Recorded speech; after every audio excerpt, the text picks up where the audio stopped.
చెప్పి గతం లోపల చాలా మంది పెద్ద మనుషులు చెప్పిర్రు. ఇప్పుడు తెలుస్తుంది నిజంగా మేము నిరుద్యోగులు మోసపోయినాం, గోసపడతా ఉన్నాం. ఎందుకంటే గతం లోపల కొన్ని నోటిఫికేషన్లు వచ్చినాయి. వీళ్ళు ఏమన్నారు, మెగా డిఎస్ అంటే 5,000 కాదు 20,000 తోటి మేము భర్తీ చేస్తాం, కాంగ్రెస్ పార్టీకి గెలిపించండి, ఊళ్ళకి వెళ్ళుండి అని చెప్పిర్రు. గ్రూప్ 2 కానీ గ్రూప్ 2 పోస్టులు 700 నుంచి 2,000 పెంచుతాం, గ్రూప్ 3 పోస్టులు 3,000 పెంచుతామని అన్నారు. గ్రూప్ 1 పోస్టులు కూడా దాదాపు 1,500 వరకు పెంచుతామన్నారు. అధికారంలోకి వచ్చి 2 సంవత్సరాలు గడుస్తూ ఉన్నా ఢిల్లీకి 54 సార్లు పోయినటువంటి సీఎం రేవంత్ రెడ్డి గారు కనీసం 2 నిమిషాలు కూడా చిక్కడపల్లి లైబ్రరీ నుంచి సచివాలయం మరియు సెక్రటేరియట్ వరకు కేవలం 2 కిలోమీటర్లు ఉంటుంది.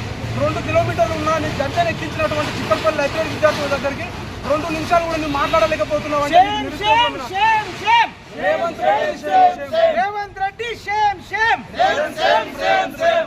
ఇంకోటి తెలంగాణలో మేధా సార్ అంటే మాకు ఎంతో గౌరవం ఉంది. కోదండరాం సార్కు ఎమ్మెల్సీ పదవి ఇచ్చినా కానీ కూడా మేము ఒక సీఎం కన్నా ప్రధానమంత్రి కన్నా ఎక్కువ ఊహించుకున్నాం. కానీ కోదండరాం సార్కి ఎమ్మెల్సీ పదవి వచ్చినంత మాత్రాన సంవత్సరం వరకు ఇంతవరకు స్పందించలేరు. ఎమ్మెల్సీ పదవి పోయిన తర్వాత ఇప్పుడు స్పందిస్తున్నాడు. అద్దంకి దయాకర్ గారు కూడా చిక్కడపల్లి సెంట్రల్ లైబ్రరీ దగ్గరికి వస్తే మా సమస్యలన్నీ 2 సంవత్సరాల నుంచి స్పందిస్తలేవు.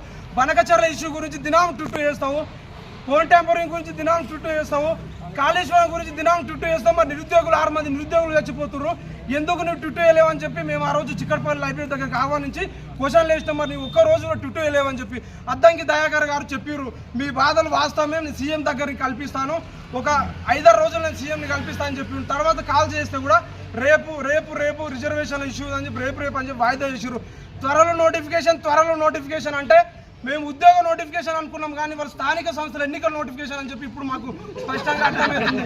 వినాయక చవితి దగ్గర వేలం పాట వాడుతున్నట్లు ఒక సన్యాసి 60,000 అంటాడు, ఒక సన్యాసి 70,000 అంటాడు, ఇంకో సన్యాసి 40 లక్ష ఉద్యోగాలు వేసినామంటాడు. నిజంగా మీరు 1,00,000 ఉద్యోగాలు కాదు 60,000 ఉద్యోగాలు వేసినట్లుంటే చిక్కడపల్లి లైబ్రరీ దగ్గరికి మేము చిక్కడపల్లి లైబ్రరీ విద్యార్థులు అందరం మా ముందర మీరు చెప్పండి.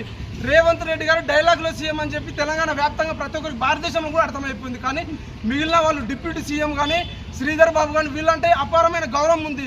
వీళ్ళు కూడా మరి ఎందుకు అధికారం ఉండమని చెప్పి అహంకారం మాలిక నియంత్రణతో పోగడలేక అర్థం కాని పరిస్థితి. కానీ నిరుద్యోగులు అందరూ కూడా అర్థమైంది. ఆల్రెడీ నిరుద్యోగులు అందరం కూడా నిరుద్యోగ ద్రోహులుగా కోదండరాం సార్ని కానీ రియాజ్ సార్ని కానీ ఇంకా కొందరిని ప్రకటించబోతున్నాం. ఇంకా 3 సంవత్సరాలే, ఇంకా 30 సంవత్సరాల వరకు మీకు అధికారం రాదు. దయచేసి రేవంత్ రెడ్డి గారికి ఎట్లా అర్థమైపోయింది కాబట్టి మిగిలిన వాళ్ళు కూడా అర్థం చేసుకుని ఇమీడియట్ గా స్థానిక సంస్థల ఎన్నికల పోకన ముందే నోటిఫికేషన్లు విడుదల చేయండి. లేని పక్షంలో ప్రతి గ్రామంలో జెడ్పీటీసీ కానీ ఎంపీటీసీ కానీ సర్పంచ్ కానీ మేమే నామినేషన్ ఇస్తాం, మిమ్మల్ని ఒక్కరిని కూడా తిరగనియమని చెప్పి ఖబర్దార్ తెలియజేస్తున్నాం.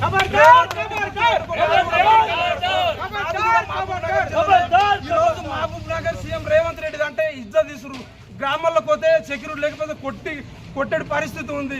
కాబట్టి దయచేసి ఇప్పటికైనా అర్థం చేసుకొని నిరుద్యోగులకు స్థానిక సంస్థల ఎన్నికలకు పోకన ముందే నోటిఫికేషన్ ఇమీడియట్గా వేయండి అని చెప్పి కోరుకుంటున్నాం.